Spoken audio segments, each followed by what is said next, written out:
I was just in California, and when I was there, I met this guy who had this exotic car shop rental where he had Lamborghinis, Ferraris, Rolls Royces, Maseratis, and he would rent these cars out to people who wanted to drive them around. And I got to know the guy and started asking him, how's business? And he says, business is better than ever. Business is booming. And I said, oh, what do you think is a contributor to that, and who's your clientele? I thought it might be, executives or athletes that comes in. And he said, yeah, we have some athletes and executives that come in, people that, get out of their private jet and they want to drive around in a Rolls Royce. But he's like, a big chunk of our audience are people, or customers are people who want to take pictures in our cars. So it's not people who want to actually rent out the car and use it for a week. It's people who want to use the car for 4 hours, take pictures and videos of them in a Rolls Royce, of them in a Lamborghini, that way they can post it on social media. And I was like, well, what are these people then doing with that content? Well, people do whatever they want with that content, but they're just trying to create this perception. This is what social media is. 90% of social media is all a bunch of poo-poo. It's people that take content to make it look like they live a certain lifestyle, and then they publish it. Now, I'm going to give you a little bit of inside information because I know a lot of people on social media, and I used to be in the entertainment business, and I know a lot of people in the entertainment business, particularly the Indian, Punjabi, my family's from a state in India called Punjab, entertainment industry. And by entertainment, I mean singers. So I have very good friends who manage some of the biggest names in Indian music. And I know what's going on behind the scenes, and I just had dinner with one of my good friends yesterday. And one of the things he's talking about is how sick and tired he is of this industry because it's all perception.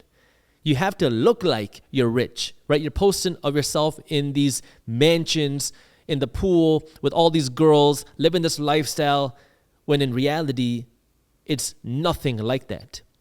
But he's like, we're always trying to sell this perception of a certain lifestyle, but it is so toxic for him now mentally that he's like, I can't keep working in this industry. I have to get out. And this is what a lot of social media is. Social media is in the business of perception.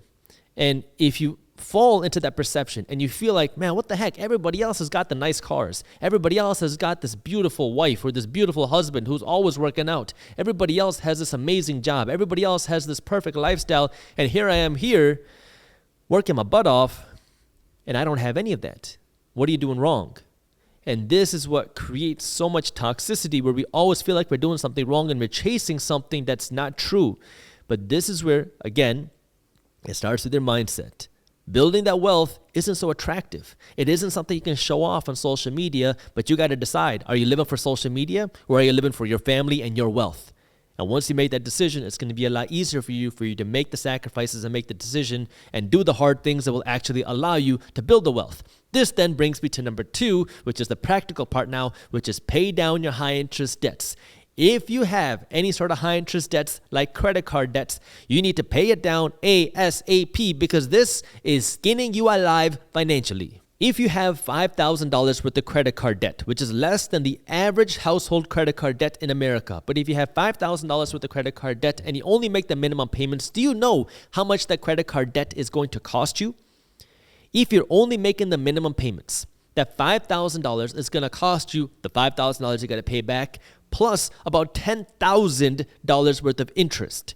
Because credit card debt isn't 5% interest rates. It's 15, 16, 17, 18, 19, 20, even 25% interest rates. So if you have $5,000 worth of credit card debt, you're making the minimum payments, which is what a lot of Americans are doing. It's going to cost you 3 times that amount to get out of that debt. This is why it is so expensive.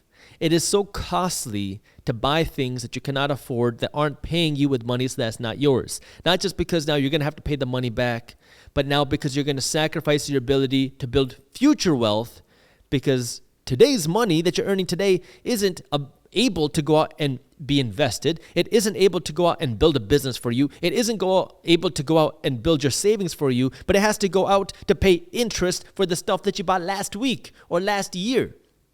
And this is where right now, you got to get aggressive on paying down this high interest debt. And by aggressive, this means not spending money and working to earn more money to pay down this high interest debt. One of the most interesting questions I get here is I meet people, I'll go to conferences and people will tell me that, Jaspreet, I got $8,000 of credit card debt, $10,000 of credit card debt, and I'm trying to figure out how to invest my money into the stock market to buy this rental property the right way. And my initial response is, whoa.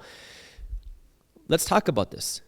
The average stock market return, historically, 7 to 10% a year. Same with the real estate market. You're not guaranteed to see that return. It might be more, it might be less. You might even lose money. But when you have credit card debt, you're guaranteed to pay 15 to 25% in interest, which means if you pay off your credit card debt 1 year earlier, you're going to get a guaranteed 15% return. Now, it's simple math. Paying down your credit card debt 1 year earlier, 2 years earlier, 3 years earlier is a guaranteed return, and it's a double-digit return. Investing your money into stocks, into real estate is no guarantee, and the average return is single digits, maybe 10%. So, if you have any sort of high-interest debt, what you need to do right now is get aggressive to pay it down. You know, Dave Ramsey says if you have credit card debt, you better not see the insides of a restaurant. It's kind of true. If you have high interest debt, you got to listen to what Dave Ramsey says. He's the best person when it comes to how do you pay down debt. Is you got to get aggressive with what you do. And the reality is, until you pay down your high interest debts, you're never going to have the ability to build wealth. It's like walking around in shackles. It's like having a 2,000-pound weight on your back trying to do anything. So what you need to do is, number one, is you got to stop spending money on your credit card. And then number two, you got to aggressively pay down the credit card. Now, there's a lot of tactics, a lot of tools, the debt avalanche or debt snowball method that you can take to pay down this credit card debt quicker. I have other videos on my channel where I go over how to do that. But for the purposes of this video, before you go and do anything else, you got to pay down this high interest debt. If you enjoyed this short clip from my longer videos, here's another clip that I think you'll love. And while you're at it, if you're interested in learning more about how to start generating passive income, our team put together an amazing guide on how to start generating passive income for free. All you got to do is click that button right over there. Thank you for watching, and as always, keep hustling.